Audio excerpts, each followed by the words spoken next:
a black speck on the map, a red stain on history. It was an island you couldn't find on a globe. Just 8 square miles of volcanic rock, ash, and silence closer to Tokyo than to any American memory. Yet in the winter of 1945, as the Pacific burned, that forgotten island became the site of one of the bloodiest and most iconic battles the United States Marine Corps ever fought. This wasn't a campaign for conquest. It was a struggle for survival. Iwo Jima was a fortress.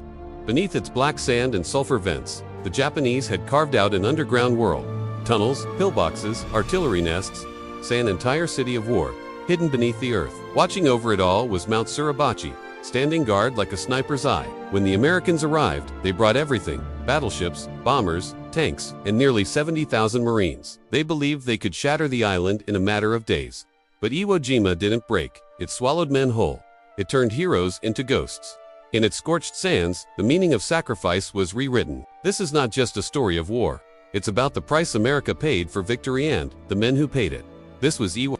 The Black Sands of Doom on February 19, 1945. More than 450 U.S. warships floated silently off the coast of Iwo Jima. Under the stars, men checked weapons, read final letters, whispered prayers.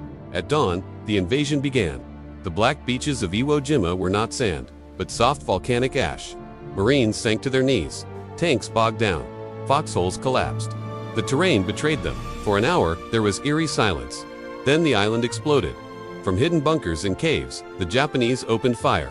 Machine guns, mortars, and artillery poured death onto the beach. Within 24 hours, over 2,400 Marines were killed or wounded.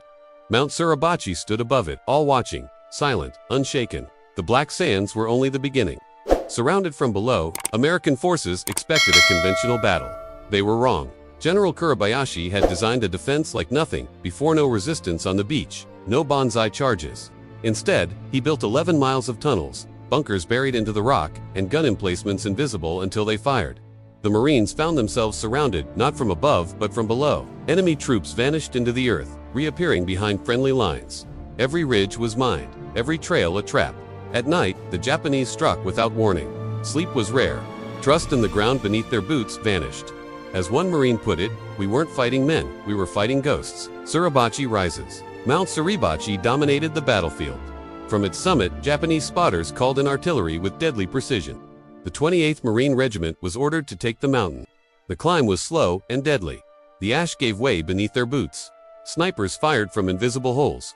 Cave after cave had to be cleared, each one a death trap. Flamethrowers lit the way. Satchel charges collapsed tunnels. The stench of sulfur mixed with blood and fire. On February 23rd, a patrol reached the top and raised a small American flag. Cheers erupted from the beaches and ships below. Later that day, a second flag was raised. A photo captured it. 6 Marines, straining together to raise the stars and stripes. That image would become legend. But below the mountain, the island still fought. Into the meat grinder with Suribachi behind them, the Marines pushed north. They encountered terrain far more brutal. Jagged hills, fortified ridges, interconnected bunkers. They called it the meat grinder. Places like Hill 382 and Turkey Knob became names seared into memory with fire. Progress was slow, measured in feet and blood. Machine guns cut down platoons. Mortar rained without pause. Corpsmen risked everything to reach the wounded. Many died trying. Marines dug shallow cover and fought hand to hand. For days, the island devoured men and machines, yet they advanced. Because they had to. No safe ground. By the second week, Iwo Jima offered no safety. Foxholes could be death traps. Shelters were booby-trapped. Captured bunkers were retaken by Japanese emerging from hidden tunnels. Marines moved slowly, clearing caves with flamethrowers and explosives. The volcanic ash-filled lungs. Water ran low. Heat and sulfur punished every breath. The wounded often died waiting for rescue. And yet, brotherhood thrived. Men shared food, gave blood, carried friends through fire. In hell, humanity survived. The Navy suffered 2 kamikaze attacks, hit supply ships. Bombers needed the island's airfields. The pressure to win grew, but the Japanese were prepared to die. The longest march, by early March, the Marines pushed into the island's northern tip. The last and fiercest resistance awaited. The 3rd, 4th, and 5th Divisions fought side by side across hills and ravines, thick with enemy fire. The Japanese no longer hid. They erupted from caves screaming, clutching grenades to their chests. Rain soaked the island. The ash turned to mud. Letters from home arrived too late. Thousands died in a single week. But still they marched. Bloodied, hollowed, burning inside. They had no choice. For the men beside them, for the ones who'd already fallen, the longest march didn't end, it was endured. The price of every inch. Mid-March, the end was near, but no one could see it. The northern cliffs held the final strongholds. Each yard had to be taken. Caves torched. Trenches cleared. Tunnels collapsed. Marines advanced through firestorms, calling hills by the names of dead friends. Baker's Ledge, Hanson's Ridge. Corpsmen ran out of morphine. Officers wept for the orders they had to give. Progress came in inches, paid for in limbs, in blood, in the loss of innocence. Some Marines stopped talking. Others wrote final letters in the dirt. Some whispered goodbye in silence. And still, they fought.